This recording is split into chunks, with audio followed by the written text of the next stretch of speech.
place really is hard to get to. And, Paimon wasn't the only one who saw that weird thing up there, right? All those eyes inside of it? Talk about creepy.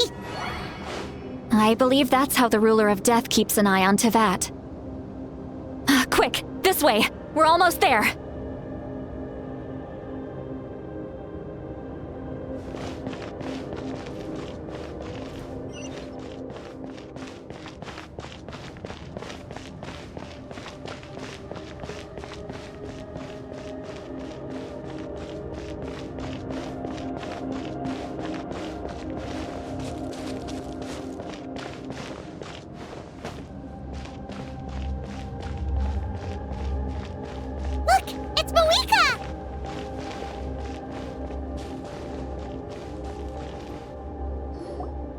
I have grown weary of the endless wait.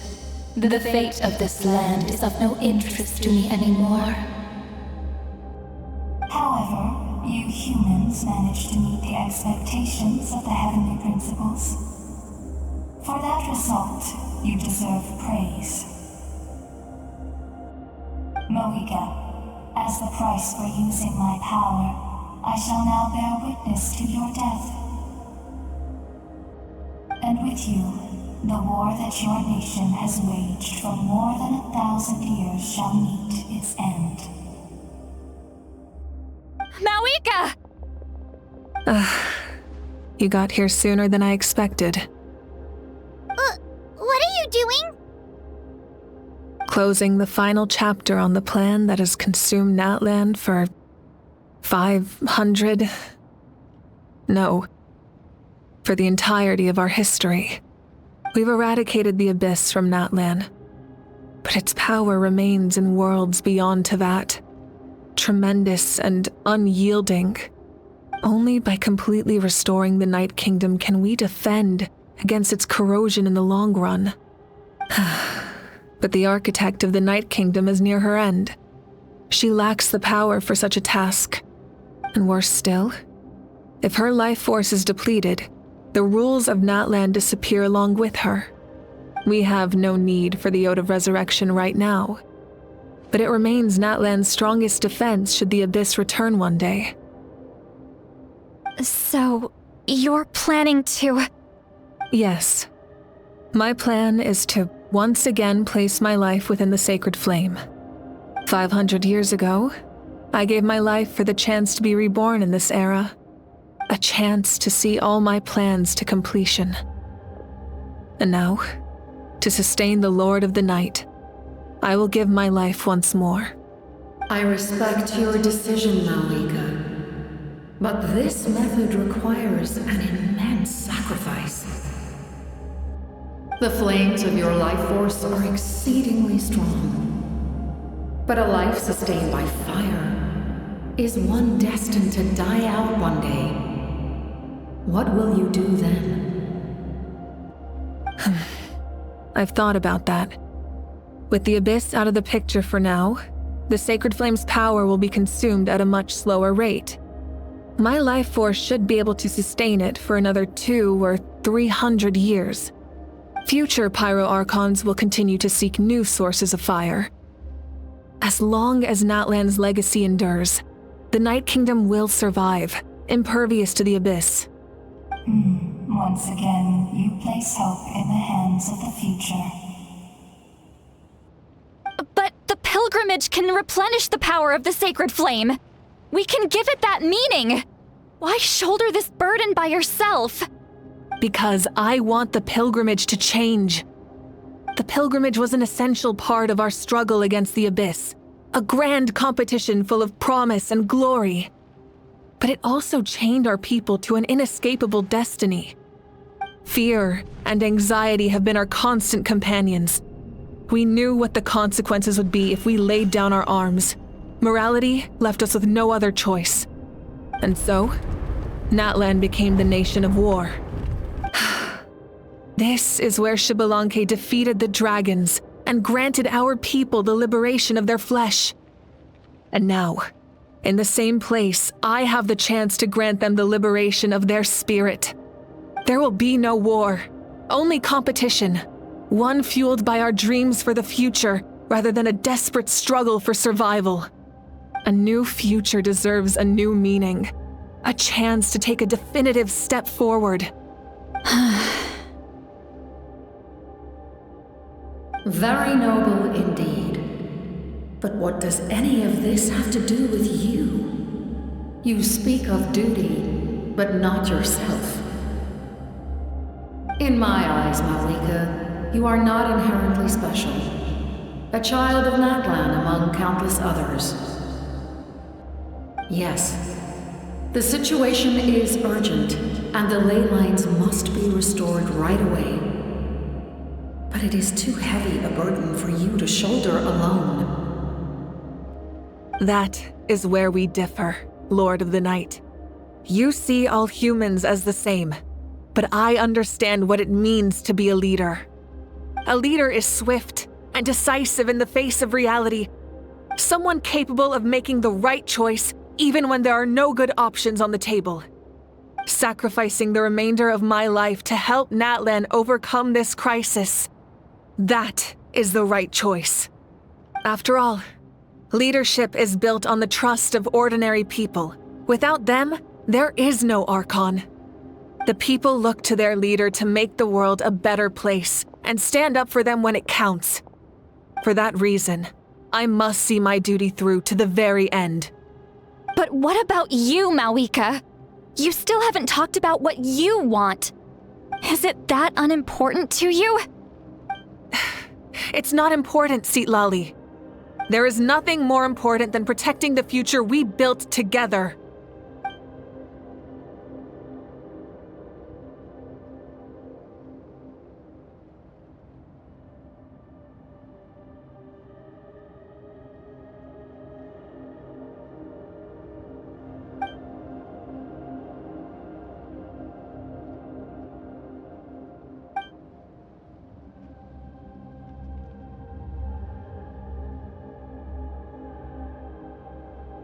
I shall accept Malika's sacrifice for the Lord of the Night as her death, and I will bear witness to the very end.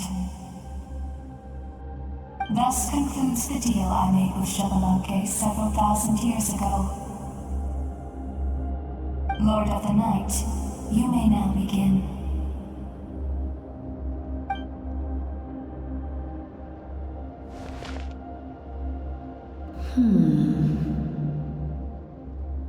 What are you waiting for? There is another who wishes to take part in the ceremony. And I cannot disregard their intentions. I must wait for them to arrive. Another? I was to bear witness to a death, and now the situation is increasingly tenuous. If the life of this second individual fails to meet my requirements, I fear I may lose my patience. Rest assured, his life will hold equal value. I am the helper of humanity, and I must always place their demands first, no matter who the human may be. Cumbersome. But there is nothing to be done. Such is the duty of an angel. Wait, this feeling. We made it.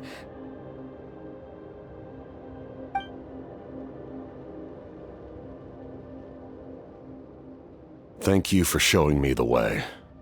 The captain? The other individual you mentioned. It was him? Indeed. Like you, he carries many lofty ideals. Malika, I understand how you feel. And if I were an ordinary mortal, I would have no reason to stop you. But like you, I've been waiting for this day for too long, and I can offer a better solution. You created this new future, and you deserve to guide its direction. Your life should not end here. But death is the end I have been trying to reach all along. I have come this far to use my death to open the gates of the ley lines to my people. Your people? That's right. They have been with me for the past 500 years. But how? Carrying that many souls within you? There's no way you could keep your consciousness intact. Besides, you weren't affected by the source mechanism like I was. Do you still remember the voice that you heard? It came from my heart. With the help of technology from Khaenri'ah, my heart was modified to convert memories and souls from the ley lines into knowledge. As a result, I became extremely sensitive to souls, and developed the ability to sense their presence, much like yourself. After encountering countless lost souls during the disaster 500 years ago, I forsook the capacity for knowledge granted by the modification, and used my heart as a vessel instead. The lives of my comrades, as well as many Natlanese, have been stored here ever since. And you want to send them home? Yes. The ley lines will not accept them.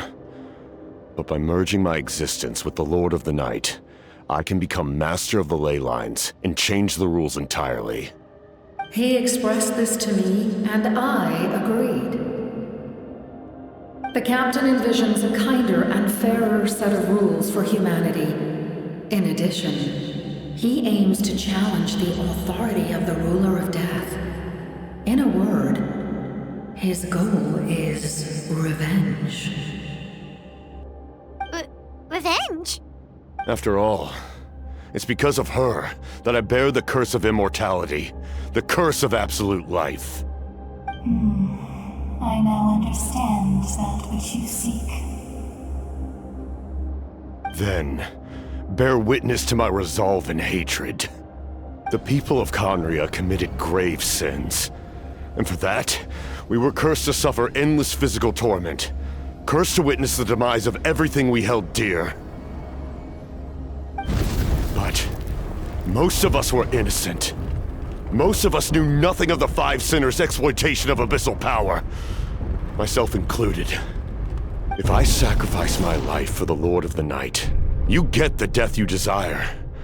But at the same time, the curse of immortality would negate the very death you seek. Left unresolved, that paradox could uproot the natural order of this world. Even you, great ruler of death, lack the capacity to bear the consequences of that outcome. Your curse is now the tool with which I will overturn the oppression of the gods. This is my challenge to you. Forsake one of your rules. The choice is yours. Your new heart has limitless potential, and you have wielded it with bravery and honor. I grant you the title of Sentinel Knight. Like the four pillars of strength, you will continue to safeguard the glory of Khaenri'ah. The glory of Khaenri'ah. Our land, our dignity, and every comrade who fights alongside us. The Night Kingdom is almost destroyed. Our fallen soldiers, your comrades, they have nowhere to go. What are you doing? Are you taking all their souls with you? You're just an ordinary person. You can't bear that kind of burden. No hero should have to wander alone.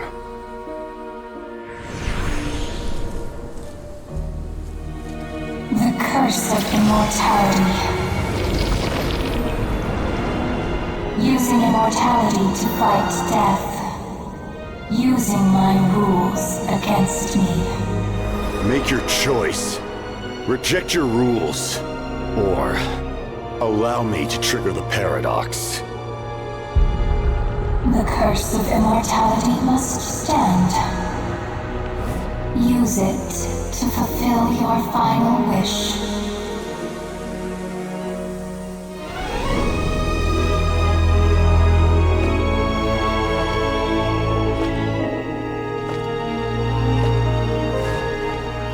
Well fought, my lord.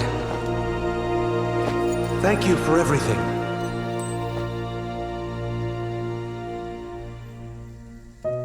This time, let's go together. Yes. Let's go together.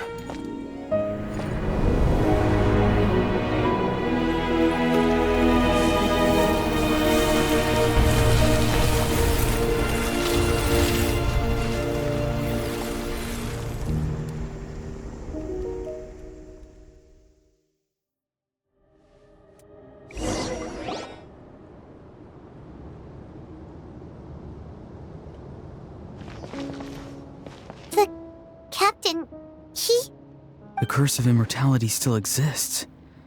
Does that mean the captain will never move from this place? Lord of the Night, is the captain still with us?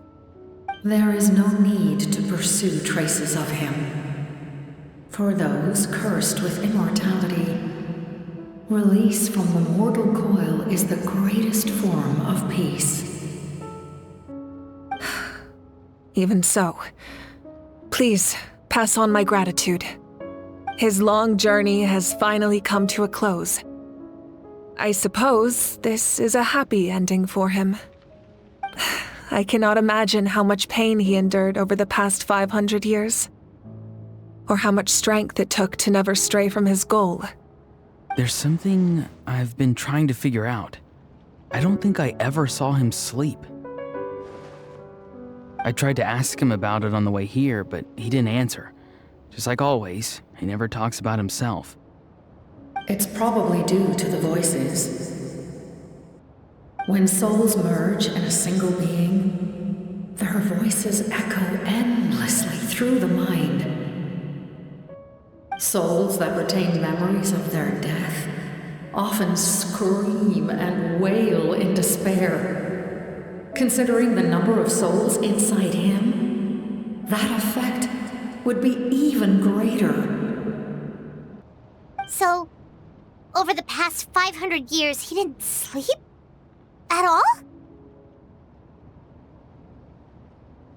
Without experiencing the curse of immortality, we will never truly know his agony. But I can see why his hatred for the ruler of death was so strong. In the end, he used that immortality to his advantage, and granted the Lord of the Night eternal life by fusing his existence with hers. Well fought, Captain. You may wonder why the Night Kingdom, a land of souls, was unable to accept the souls adrift on the surface. The reason lies in the Heavenly Principle's modifications to the ley lines. The original purpose was to help counter the Abyss, and so their stability was paramount. But at one point in time, Natlan's ley lines were decimated. Even after reconstruction, the rules needed for the Ode of Resurrection made it impossible to reconnect the ley lines to other nations. That unique quality is precisely what drew the captain to Natlan. Did he try the same thing in other nations? Yes, but all those attempts ended in failure. He fought to save Natlan not only to defeat the Abyss, but because this is the only land where the souls within him could find salvation. We met not long ago to talk about that very possibility, and I confirmed the feasibility of his plan. I, too, recognize the need to change the rules of the ley lines. Not only for the souls that wander this land, but for the outlanders that may perish here in the future. In the eyes of the Heavenly Principles, that kind of change is extremely risky, if not impermissible. But, as an angel, I have a duty to serve humanity. Such is my mandate. Thank you for everything. See, Lolly, when I gave you the Pilgrim's Chronicle, I said something rather pessimistic to you. Do you remember? How many years of life are enough? 10? 100? I thought it made no difference. But now, I have the chance to live forever. I am immensely grateful to humanity for this gift, and I am deeply sorry I thought so little of it in the past. You don't need to thank us. You bear a heavy responsibility. Heavy? No. That responsibility is the purpose of my existence. Farewell, humans. Creators of miracles. A new era awaits you. Looks like she returned to the Night Kingdom. So, this was the captain's goal all along. He fought to the end for all those souls and challenged the rules of the world in the process. He was an outstanding warrior. He took on a burden that was meant for me and even brought about a better outcome. It would seem I lost this duel. He was right. Natlan needs a leader to guide its future. If not a successor, then that responsibility will continue to be mine to bear. But for now, let us pay our final respects to this fallen hero. Hmm.